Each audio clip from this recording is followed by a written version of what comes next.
My ex-wife has been secretly trying to kidnap my son with her girlfriend. Hi all, throwaway because my friends are not completely aware of this current situation. I, 35 male, was married to my ex-wife, 34 female, for 7 years. 2 years ago, my ex-wife came out as lesbian. This came as a complete shock to me. She and her partner were co-workers who had an affair since she joined the company a year before our divorce. We have a son together, 8 male. This came as a complete shock to me. I was heartbroken and devastated. I felt betrayed as I had spent 7 years of my life with this woman, and it all felt like a lie now. When I confronted her, she told me that she had to live her truth and that she tried to suppress her identity because she didn't come to terms with it till she met her partner. When I asked whether she loved me, she told me that while she loves me, it's different than how she loved her new partner. This broke my heart even further. The divorce was quick as she did not want anything from me, and we agreed to a 50-50 split of custody. But I decided to go no contact with her and handled the custody transfer process through my sister, 27 female, whom I moved in with after the divorce. I sold the house and we mutually agreed that the excess money from the sale will be in a college fund for our son in the future. I could not bear to stay in that house anymore as it kept reminding me of her betrayal. For context, she introduced her partner as her work friend, and I believed her. I had no reason to suspect anything, and they had several girls' nights, but I figured that they were probably using these as cover for the affair. For 6 months I was in a depressive state because I didn't know where I went wrong. But this is one of those scenarios that anything I would have done wouldn't have been able to make it better. This made me even more depressed, and the fact that all the vows and little things that she said at our wedding were all just lies trying to keep up a ruse made it even worse. The 2 people that got me through this state was my sister, whom I am eternally grateful for helping with her nephew and helping me while maintaining her career. The other person that got me through this was my college ex-girlfriend. Around 4 months after the divorce, we reconnected at a reunion, and she really helped through the worst of it as a friend. Around a year after the divorce, we started officially dating, and I introduced her to my son. During all this time, my ex's partner had been having limited interactions with my son. This was not because of me saying anything, but my ex-wife wanted him to adjust to his new reality. My son is in that weird age that he understands what's going on, but he doesn't really understand what's actually going on. If you know, you know. He understands that mommy has a girlfriend and that me and his mom are not together anymore. I'm pretty happy considering we didn't really talk to him about the LGBTQ+ stuff because we had decided that we can talk about this when he's a bit older, but I'm happy that he's come to terms with the divorce. Around 8 months ago, my ex said that she was officially moving in with her partner and that she was engaged. At this point, I still was on no contact except brief conversations that concerned our son. She invited me to the wedding, but I declined. They were planning to have a destination wedding in Spain where her girlfriend lives. She wanted to take our son to the wedding, and he would have to miss school for a week since she wanted him to meet her girlfriend's family as well.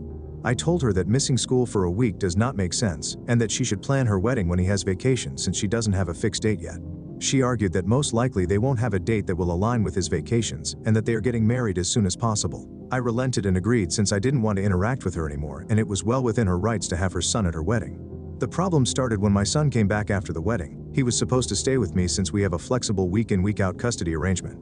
She wanted to take my son on her honeymoon so that he has a chance to bond with his new stepmother. I told her that she had already had 2 weeks with him since she had custody for a week before the wedding, and that I wanted to spend some father-son time with him. I told her that it well within my rights, and that she should go spend some time with her new wife. She argued that since our son's interactions with her partner were limited because of her busy schedule, that this was a great opportunity for them to bond. I told her that she had 2 weeks for him to get to know her partner. She said that they were busy with the wedding and did not have time. I told her that I had taken vacation days for us to go to a motorcycle expo and build a Lego set, 2 things that my son absolutely loves. She kept arguing, and I finally told her that the custody was placed for a reason, and that's the one thing I will not negotiate on. She got angry at me and left. Me and my son had a great experience. I even got him one of those kid-sized motorcycles since he liked them so much. Over the next few weeks, we returned back to our week-in, week-out routine. One day I find that my ex posted a photo shoot of them and my son under a caption of #lesbianmommies. I thought that it was post and it probably meant nothing, but it was showing them as a family, and something about that did not sit right with me. When I got my son for the week, I asked him that if his mom was saying anything to him. He relented a bit but told me that his mother had been trying to convince him to call her partner his mom. This was a shock to me as I never expected my ex to do this. Then again, I've been wrong about these things before. I asked him if that's something he wanted, and he told me that he is much more comfortable calling her by her first name, and that he feels weird with calling 2 people mom. I told him it's okay and that he shouldn't feel pressured to do anything. I called my ex and asked her to meet up because this was serious, and I wanted to discuss this. I confronted her about this, and she told me that since her and her partner were married, it's only natural for our son to have 2 moms now. I told her that it's not okay for her to try and convince him into calling her partner his mom because she is not his mother. She doesn't have an active parenting role in his life, and that any major parenting decisions require the 2 of us. She tried making an argument that since me and my girlfriend were becoming serious now and that eventually I might want him to start calling her mom, I told her even if we become serious, I won't try and convince our son to start calling her mom, because he already has 2 parents and he doesn't need more. Then she dropped the bombshell on me. She told me that she and her partner were hoping that eventually down the line they can file for adoption. I'll still be able to visit and see my son, but she wanted her and her wife to have legal guardianship because they wanted to build a new family with them. I told her absolutely not, and that our partners have no say in our kids' lives. She accused me of being homophobic for denying her the right to a complete family, and I told her while her life is her choice, our son's life has to be a thing that we decide ourselves. I ended the conversation there and told my son to tell me if her mother tries to force him to do anything that he doesn't want to do. 3 weeks later, I found out that my ex had enrolled him in Spanish lessons that he told me that he hated doing. For context, my ex is Latin and her partner is Spanish, so they are more comfortable talking to each other in Spanish. We made the decision to raise our son in English because it made sense at the time, as she speaks English better than Spanish and I don't speak any Spanish. When I discussed this, she told me that she would like her son to connect more to his heritage. I said that I don't have any problem with that, but we have tried this several times before when we were married, and he had shown zero interest in it. She told me that this time might be different since he will have 2 Spanish speakers at home. I told her that I am in all favor of bilingualism because 2 languages are always an advantage, especially for kids, but if he doesn't want to do it, there is no reason to force him to do it. Maybe try another language? She then accuses me of denying our son his roots and goes on a tirade of accusing me of denying our son his identity and coming back to me denying her right to a family. My girlfriend usually stays out of these matters, but she advised me to contact my lawyer and see what they can actually do. My lawyer told me that even if they send an adoption notice, I can contest it, and it would take something exceptional like abandonment, etc. for my contest to get rejected. My ex keeps posting our son as a part of her new family, and it's honestly started to trigger me. 2 weeks ago, I interacted for the first time with my ex's new wife after the divorce. She contacted me and asked to meet up. She told me that my ex had finally started to recover from the social trauma of coming out and building a new life with her, and that I am now getting in the way of the happiness.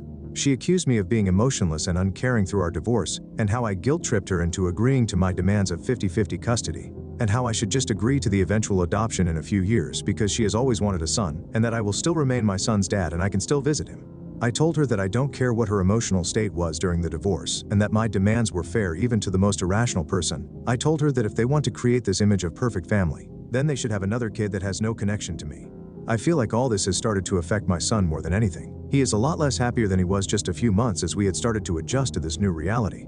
For context, since I know this is going to come up eventually, the emotional trauma of my ex coming out is basically the fact that her family effectively disowned her after coming out. Her parents don't talk to her anymore. While my son has plenty of interactions with his maternal grandparents when he's with me, those 2 combined make significantly more money than I do alone. However, my ex-wife makes less money than me, but her partner is in a senior position, so she has more stability.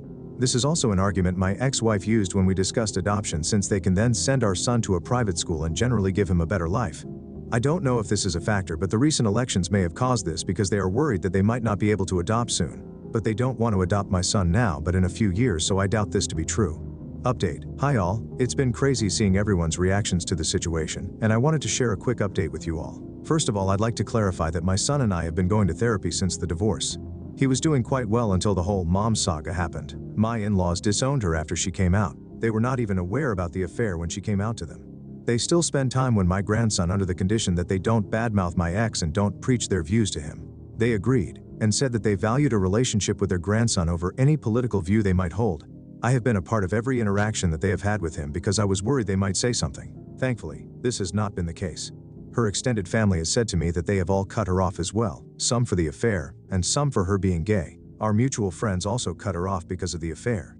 All our mutual friends were my work buddies and their spouse partners. I did not ask them to do anything, they came to the decision on their own. I was actually glad when she told me that she had made a friend on her own, as she used to complain about not liking her colleagues. We all know how that turned out. I am pretty sure they're not planning to skip the country. I have all my son's documents and we decided it during the divorce because she was still figuring out where to go, and since I was moving in with my sister, the chances of them getting misplaced were low. I have had no demands for any documents, and she returned the passport to me when we came back. The whole adoption thing probably stems from the fact that my son has a very close relationship with his mother. The only times he has really complained to me is when she asked him to call her partner mom and that she was making him do Spanish classes that he did not want. We did everything for him equally during our marriage, but I had to travel out of state to my parents frequently during COVID because they were sick with pre-existing conditions and couldn't take care of themselves. My sister was on an assignment abroad at that time. My sister also agreed with this. Please let me know your thoughts. I listened to people and contacted my lawyer, who is also my friend, today morning. He told me the same thing as last time, and that it would take something really unusual for the adoption process to go through, like child abandonment. He also said that they a bunch of idiots that have no idea how the law worked. He also told me that if the whole "we want to adopt him" is a real thing, and if she is talking shit about me to my son and I could prove it, I could get custody. This has not been the case, as I've not heard my son say that his mom says bad things about me. This brought me a sigh of relief. I plan to contact my ex today with the following conditions. 1. We both install parenting apps and document all interactions. 2. No more mention to me or my son regarding adoption or calling her partner mom. No more posting images of my son as a part of their perfect queer family, because frankly, I don't want my son photos on the internet when he is so young, and he can decide what he wants when he is older. I plan to talk to my ex in a couple of hours. Please let me know what you think about this. Final update. Hi all. So I talked to my ex today. She was busy yesterday and I wanted some more time to gather my thoughts. When we met, I put forth my demands. She told me that the parenting app idea seems fine and that she has no problem with it. She got sad when I told her to drop the idea of adoption and calling her partner mom, as it's just not going to happen. She told me that her family was pressuring her to settle down. I proposed after a year of dating and I did not know this. And getting pregnant so soon after getting married was not what she had in mind. She got pregnant 1 year after getting married. Is that soon, IDK? She told me that she was in the closet all her life because of her parents, and that she thought marrying me would cause her feelings to subside, and that she was happy until she met her partner. She did go through postpartum depression after giving birth, but I did not know that she didn't want to get pregnant so soon. She then told me that they, her wife and her, that the reason they wanted to adopt my son was because she wanted to start new. She then said that she was never really happy during our marriage, and that with her new wife she could have the family she always dreamt of having. She didn't want my son to grow up to resent her for being a lesbian, as he doesn't have either any exposure to people like her, apart from her and her partner. Look, I have to honest here, I don't know any gay people, nor anyone in my friends or family is gay. We never talked about these things because it simply doesn't come up in our daily life, but that doesn't mean me and my son has no idea who they are, especially after the divorce. I told her that this is not going to happen, and that he has had a lot of exposure to people from her community. I told her that seems like a bullpoop reason for separating my son and me, and that she is making up some random reason to make her seem like it is. After some arguing, she told me the real reason why she and her partner want to adopt my son. Reddit is crazy for their prediction abilities, like honestly, wow. Apparently they wanted to adopt my son because her wife and her are considering moving to Spain in a few years. I told her that she can't do that and that the legal framework supports me and my rights in both countries. She told me she knew this and that's why they wanted to get me to sign adoption. I told her that she was crazy, that she in no way is able to do this, as she still need my permission to take him out of the country, as when she did when they got married in Spain. I also read a comment yesterday on the update and researched a bit on the laws regarding this, so I know this is not happening. She told me again that they have done their research, that this was to see if I would agree. In case I agreed, they would consider moving, and in case I don't, they won't, because she doesn't want to be separated from my son. I again emphasized that this is not going to happen, and that if she tries anything or says anything to my son, I will sue for full custody. She got sad again and told me that they wanted to check with me first. I told her, in what world would you expect me give you and your wife full custody? First you divorce me, leave for me a woman, and then expect me to sign over my child and act like nothing happened. I told her from this point on we will document everything, every interaction we have, and that if I even get a whiff of you trying to pull something, I will sue for full custody. She got a bit scared at the idea of losing full custody. I guess she didn't really consider me doing that, and she agreed. I then told her not to paint this picture of a picture-perfect queer family that they are trying to do, because that is not going to happen. Our son has a mom and a dad that he spends half his time each with, not two moms. He is not your affair partner's son. He is your son and mine. If you want a child with her, you can do so on your own. I then told her that the courts are more likely to side with me than you in this case because of the thing you have been trying to do, and the fact that I work from home and spend more actual time with him than you and your wife. I have been trying for him to have a stable relationship with both parents since the divorce because I don't want him to resent either of us. But if you try to remove me from his life, I will sue for full custody and deal with any resentment he has for either of us. I didn't want to argue anymore and I left the room. I secretly recorded the conversation because I wanted to have proof in case anything happens in the future. Honestly, Reddit, I have been very angry at my ex since the divorce. I have not shown it around her and my son because I don't want her to use this against me in any way, and have been going to therapy, but I am still internally angry. The comments she made today about our marriage really hurt me even more. I have spent 7 years with this woman and her betrayal still makes me angry to this day. When I got home, I contacted my lawyer friend, and he again reiterated that they would have to kidnap him. I asked him if there was anything else we could do, and he said that the current agreement is very thorough. We have made sure of that. If I want full custody or not is up to me, but I have to be sure that I want to put me or my son through the whole process. I don't want my son to grow up without either of his parents, as that is just not healthy for him.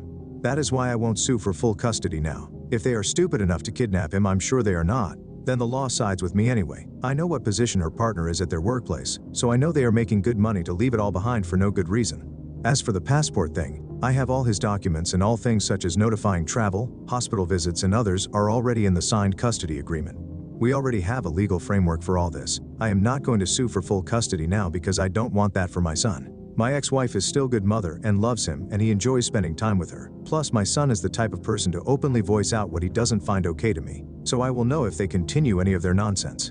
On a more positive note, y'all, I'm not against Spanish lessons, but he doesn't like them. I was just suggesting that he try some language he like. There are other languages out there. I didn't say it to my ex then, but now I know that she was trying for him to learn Spanish because of the Spain thing. Thank you to everyone for their support, really helped me with understanding the problem. Holy poop though, I didn't even consider her considering moving to Spain until I read the comments. Y'all are great at this.